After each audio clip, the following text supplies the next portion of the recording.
Welcome to plus TV Telangana. ఇక్కడ కాంగ్రెస్ ప్రభుత్వం అధికారంలోకి వచ్చినప్పటి నుంచి పేద ప్రజల పక్షాన్నే మా ప్రభుత్వం ఉంటుంది. అందరికీ ఇందిరమ్మ ఇళ్ళు కూడా సకాలంలో నిరుపేదలందరికీ అందుతున్నాయని చెప్పేసి రేవంత్ రెడ్డి పదే పదే ప్రతి ప్రోగ్రామ్స్లో మాట్లాడుతూ వస్తూ ఉన్నాడు. కానీ ఇక్కడ ఏ ఒక్కరు కూడా నిరుపేదలు మాకు ఇండ్లు అందడం లేదు, మా ఇండ్లనే హైడ్రా పేరుతో కావచ్చు లేకపోతే ప్రభుత్వ స్థలంలో కట్టారని చెప్పి ఇష్టాంరీతిగా కూల్స్తూ ఉన్నారు. కానీ ఎంత కూల్చినా మాకు ఎవరు సపోర్ట్ రావట్లేదని చెప్పి చాలామంది బాధితులు కుప్పలుగా ఇక్కడ ఇందిరా పార్క్ వచ్చిన పరిస్థితి చూద్దాం. అసలు వీళ్ళు ఎక్కడి నుంచి వచ్చి ఏం జరిగింది ఒకసారి బాధితులతో మాట్లాడే ప్రయత్నం చేద్దాం. అమ్మ ఎక్కడి నుంచి వచ్చారు మీరు? మేమా పెద్దపెండాల నుంచి వచ్చినాం. ఏమైందమ్మా మీ ఇల్లు ఎందుకు కూలుస్తామని చెప్పారు ప్రభుత్వం? మీరు ఎక్కడ కట్టుకురు, ఎప్పటి నుంచి ఉంటున్నారు? మేమా 5 సంవత్సరాలు అవుతుంది. ఎక్కడ ఊరేంది? పెద్దపెండాల 5 సంవత్సరాలు అవుతుంది. మేము ఆడ వేసుకుంటే ఇక వాళ్ళు కరెంటు లేదు, నీళ్ళు లేదు, ఏం లేదు. అది సరే లేకుంటామా, గవర్నమెంట్ అంటే తొందరలో మనకి ఇయ్యరు కదా. సరే అనుకున్నాం, వేసుకున్నాం. 5 సంవత్సరాలు బట్టి ఆడ ఉంటాను.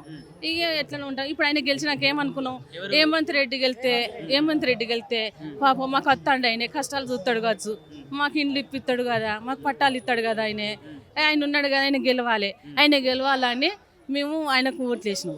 గుర్తుకే ఓట్లేసినాం. మేము వేసాడు కదా, మీ ఒక్క గుడిసె వేసుకుంటే మా చుట్టాలు ఎంత వరకు ఉంటారో అంతవరకు మేమని చెప్పినాం. మా కోసం అన్న మీరు ఓట్లు వేయండి ఆయనకు. ఎందుకంటే మేము గుడిసెలలో ఉన్నామే, ఇట్లా మేము గుడిసె వేసుకున్నాం, మేము పేదోళ్ళం గుడిసె వేసుకున్నాం. మా కోసం ఆయనకు ఓట్లు వేయండి అని మా చుట్టాలకు, మా బంధువులకు అందరు చెప్పుకున్నాం. ఇప్పుడు మా చుట్టూ అందరు వేసిండు, అట్లనే వేసినప్పుడు ఒక్కసారి అన్నా అనలే కదా, వేయాలి కదా, అట్లా లేదు. మా కోసం వాళ్ళు ఈ పార్టీ వాళ్ళు, ఎర్రజెండా పార్టీ వాళ్ళు, లీడర్లు వాళ్ళు వీళ్ళు కష్టపడి ఇక్కడ దాకా తీసుకొస్తాను. కానీ ఆ రోజు మేము ఏమనుకున్నాం, లీడర్లైనా ఎవరైనా ఏం లేదు, రేవంత్ రెడ్డి వచ్చిందంటే మనకు ఇండ్లు ఇస్తారు, మన స్థలాలు ఇస్తారు, అయ్యో మనం బతుకుతాం, ఏదో మీ పేదోళ్ళం కదా అన్నట్టుగా మేము వచ్చినప్పుడు ఆయన కొంచెం అని ఉండద్దా. ఈ రోజు ఏమంటారు, మీకు బిర్యానీ పొట్లాలు ఇచ్చినాం, మీకు 1000 రూపాయలు ఇచ్చినావు, మీకు లంచాలు ఇచ్చినావు, నువ్వు ఇచ్చినావు, నువ్వు తప్పేం లేదు అక్కడ, నువ్వు ఇచ్చినావు, మేము తీసుకున్నాం. ఏమనుకున్నావు, ధర్మరాజు లెక్క వచ్చిండు, అన్నం పెట్టిండు అనుకున్నాం. అయ్యో ఆత్మబంధువులు లెక్క వచ్చిండు, 1000 రూపాయలు ఇచ్చిండు. ఏది అది అదంతా మా సొమ్మే అని మేము అనుకోలే. సరే ఆయన సొమ్మే అనుకున్నాం. అట్లయినా సుతే అనుకున్నాం. మా సొమ్మని మేము ఇంకనిస్తలేము అక్కడ. ఆయన సొమ్ము, ఆయన వచ్చిండు కదా, ఆయన గెలుతాడు కదా. 4 రోజులు మా పిల్లలను తిన్నాం, మేమేదో అనుభవించినాం. సరే తిన్నా కానీ మాకు ఉండేదానికి గూడిస్తాడు ఆయన. మేము ఉంటాం, మంచిగా ఉంటాం, మాకు ఏ కష్టం లేకుండా అవుతుంది. తండ్రి మాకైతే చేసుకుందానికి రెక్కలు లేవు, అయినా నిరుపేదలమైన మేము, మాకేం ఆస్తులు లేవు. నీకు అంతలా ఉంటే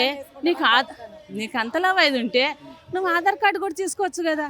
ఉన్నదా లేదా, వీళ్ళకి స్థలం ఉందా లేదా, వీళ్ళు వేసుంటోళ్ళు ఇంత పేదోళ్ళ అన్నట్టు అయినా ఉండొచ్చు కదా. అది అంతే. మొత్తం ఎంతమంది ఉంటారు, ఎన్ని కుటుంబాలు ఉంటాయి? 150 మంది ఉంటాం.